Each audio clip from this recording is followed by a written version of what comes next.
यह कहानी शुरू होती है एक ऐसी सुबह से जो देखने में तो बिल्कुल सामान्य लग रही थी, लेकिन इसके पीछे साजिशों का एक गहरा जाल बुना जा रहा था। राध्या, जो हमेशा से अपने रिश्तों को दिल से सींचती आई है, प्रथम के बदले हुए मिजाज को देखकर काफी भावुक हो रही थी। प्रथम, जो अक्सर अपने गुस्से के लिए जाना जाता है, उसने राध्या की मम्मी की पुरानी रेसिपी बुक को इतने प्यार से ठीक किया था कि राध्या का दिल पिघल गया। उसे लगा कि भले ही प्रथम का गुस्सा ज्वालामुखी जैसा हो, लेकिन उसका दिल बिल्कुल साफ और संवेदनशील है। थकान के कारण प्रथम जमीन पर ही सो गया था और राध्या को लगा कि जब उसका पति इतनी सादगी में सो रहा है तो वह भला बिस्तर का आराम कैसे ले सकती है।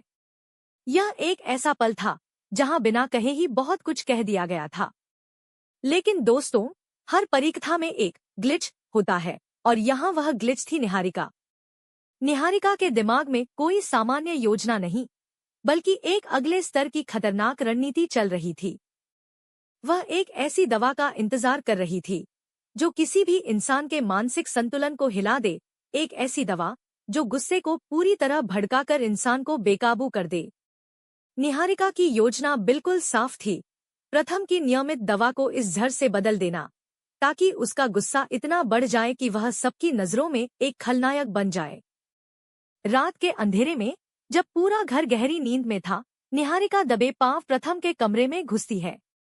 वह दवा की बोतल बदल देती है, लेकिन तभी अचानक राध्या वहां आ जाती है। निहारिका तुरंत डरी सहमी लड़की बनने का नाटक शुरू कर देती है और प्रथम, जो नींद में थोड़ा चिड़चिड़ा था, सबको वहां से भगा देता है। राध्या को लगा कि शायद यह नींद की कमी का असर है, लेकिन असली खतरा तो अब शुरू होने वाला था। अगली सुबह घर का माहौल काफी भारी था। प्रथम की एक बहुत बड़ी ऑनलाइन बिजनेस मीटिंग थी, वही सौदा जो कारोबार को 50% मुनाफा दिला सकता था। पूरा परिवार उम्मीद लगाए बैठा था। राध्या प्रथम को जगाने जाती है, लेकिन प्रथम एकदम जहरीले मिजाज में उठता है। वह दवा उसके दिमाग पर असर दिखा रही थी। नाश्ते के साथ वह वही बदली हुई दवा खा लेता है।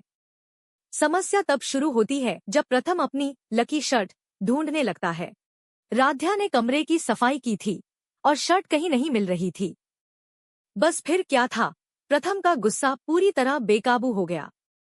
वह राध्या पर ऐसे चिल्ला पड़ा जैसे उसने कोई बहुत बड़ा अपराध कर दिया हो। राध्या बेचारी सफाई देने की कोशिश करती रही, लेकिन प्रथम के सिर पर गुस्से का भूत सवार था। उसने राध्या की मेहनत और सफाई को कूड़ा कह दिया, जो किसी भी पत्नी के लिए बेहद दिल तोड़ने वाला था।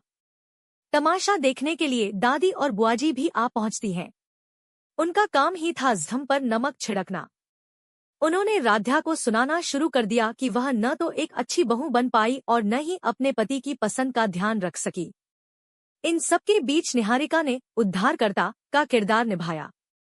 वह बेहद शांत होकर आती है, प्रथम को पानी पिलाती है, उससे गहरी सांसें लेने को कहती है और जादू की तरह उसे शांत करके मीटिंग के लिए तैयार कर देती है।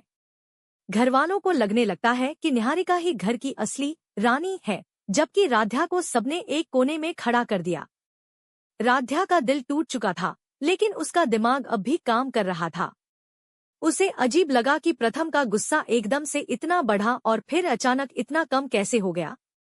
राध्या ने हार नहीं मानी। वह जासूस वाले अंदाज में आ गई और शर्ट ढूंढने लगी। उसने पूरा कमरा छान मारा, लेकिन कुछ नहीं मिला। तभी अचानक उसकी नजर कमरे के कोने में पड़े कूड़ेदान पर गई, जो अपनी जगह से थोड़ा हिला हुआ था। छोटी बुलबुल की मदद से उसे पता चलता है कि प्रथम की वह लकी शर्ट तो कचरे के डिब्बे में फेंकी गई थी। राध्या के होश उड़ गए। उसे याद आया कि प्रथम के अलावा उस कमरे में सिर्फ निहारिका ही आई थी। उसे शक होने लगा कि यह कोई संयोग नहीं, बल्कि एक सोची समझी चाल है।